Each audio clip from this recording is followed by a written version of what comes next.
कहते हैं कि भगवान शिव के लिए ना तो कोई देव है और ना ही कोई दानव, ना कोई बड़ा है ना कोई छोटा, ना तो कोई अधिक प्रिय है ना कम, वो सबको एक समान रूप से देखते हैं। अगर कोई राक्षस भी उनकी भक्ति करता है तो शिव उसे भी अपने भक्त के रूप में स्वीकार कर लेते हैं। ऐसे ही उन्हें देवों के देव महादेव नहीं कहा जाता। अगर आप भगवान शिव का ध्यान करते हैं, निरंतर उनका नाम लेते हैं या उनकी पूजा करते हैं, तो ये 5 महाशक्तियाँ हमेशा आपके साथ रहती हैं, आपकी रक्षा करती रहती हैं, आपके कार्यों को बनाती रहती हैं और हर एक मुसीबत जो आपको हानि पहुँचाए उससे आपको दूर रखती हैं। क्योंकि भगवान शिव के साथ 5 ऐसे देवता हैं जो उनसे हमेशा जुड़े रहते हैं, जो आपकी हमेशा रक्षा करते हैं। जो भी भगवान शिव की भक्ति करने लगता है या निरंतर उनका नाम लेता है, उसके साथ ये 5 महाशक्तियाँ स्वयं चलना शुरू कर देती हैं और उसे भगवान शिव के साथ साथ महाशक्तियों के रूप में इन 5 देवताओं का साथ भी मिल जाता है। सबसे पहले महाशक्ति के रूप में जो देवता आपका साथ देते हैं वो काल भैरव हैं। काल भैरव भगवान शिव के रुद्र रूप हैं। काल भैरव का रूप जो है वो काल से भी परे है। जो काल से परे हैं वो काल भैरव हैं।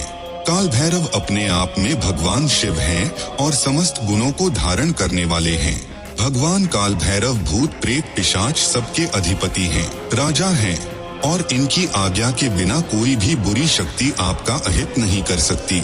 जो भगवान शिव का भक्त है वो काल भैरव का भी भक्त है और जो भगवान शिव की पूजा करते हैं ऐसे लोगों पर काल भैरव की कृपा हमेशा बनी रहती है और भगवान काल भैरव उनकी हर समय रक्षा करते हैं। जिसके साथ स्वयं भगवान काल भैरव हो उसे भला किस बात की चिंता। जो दूसरी महाशक्ति आपके साथ होती है वो है नंदी जी। नंदी जी भगवान शिव के बहुत करीब हैं और शिव जी की सेवा में सदैव तत्पर रहते हैं। नंदी जी की शक्ति असीम मानी जाती है। इसका अनुमान आप इसी बात से लगा सकते हो कि नंदी जी तो देवों के देव महादेव को भी अपने कंधे पर बैठा लेते हैं। जो भगवान शिव की पूजा या उनको निरंतर स्मरण करते हैं, स्वयं नंदी जी उनका रक्षण करते हैं और उन्हें सभी मुसीबतों से बाहर निकालते हैं। और सबसे बड़ी बात, नंदी जी भगवान शिव के भक्तों की प्रार्थना शिव जी तक जल्दी ही और जरूर पहुंचाते हैं, जिससे भगवान शिव के भक्तों की मनोकामना जल्दी ही पूरी हो जाती है। तीसरी महाशक्ति जो स्वयं आपका रक्षण करती है वो वीरभद्र हैं।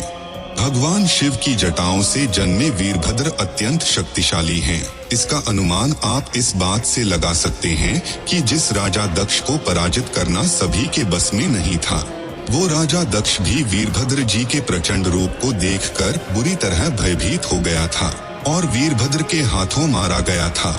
भगवान शिव की पूजा करने से आपको स्वयं वीरभद्र जी का रक्षण प्राप्त होता है और वीरभद्र आपके जीवन में आने वाली सभी बुरी शक्तियों का नाश कर देते हैं। जो चौथी महाशक्ति है उसके आगे कोई भी बुरी शक्ति, संकट, भय, चिंता ये कोई भी टिक नहीं पाते और वो महाशक्ति है हनुमान जी। इस कलयुग के समय में जिस भगवान को जल्दी प्रसन्न करके उनकी कृपा पाई जा सकती है वो हनुमान जी ही हैं। जिस तरह हनुमान जी ने श्री राम के सभी संकटों को दूर किया था, उसी तरह जो भगवान शिव की पूजा करते हैं, हनुमान जी हमेशा उनके सभी संकटों को हर लेते हैं। जिस किसी को भी हनुमान जी की कृपा प्राप्त हो जाती है, उसके जीवन के सारे कष्ट धीरे धीरे खत्म होने लगते हैं। मन का भय खत्म होने लगता है, चिंता खत्म होने लगती है और वो निडर और मजबूत बन जाता है। हनुमान जी हर एक कदम पर उसकी रक्षा करते हैं और उसका साथ देते हैं। जो आखिरी महाशक्ति आपका साथ देती है, उनका तो बस नाम लेने से ही जीवन सफल हो जाता है। प्रभु श्री राम। श्री राम भगवान शिव के इष्ट हैं और शिव सदा श्री राम का नाम जपते रहते हैं। उसी तरह भगवान शिव भी श्री राम के इष्ट और एक दूसरे के पूरक हैं। जो भी भगवान शिव की पूजा करते हैं या उनका नाम जपते हैं, तो अपने इष्ट की पूजा से भगवान श्री राम भी प्रसन्न हो जाते हैं और अपनी कृपा बनाए रखते हैं। अगर कोई शिवलिंग पर जल चढ़ाते समय श्री राम मंत्र बोलता है तो भगवान शिव और श्री राम दोनों उसकी रक्षा करते हैं। तो इस प्रकार अगर आप भगवान शिव की पूजा करते हैं या उनका नाम लेते हैं तो ये 5 महाशक्तियां हमेशा आपका साथ देती हैं और रक्षा करती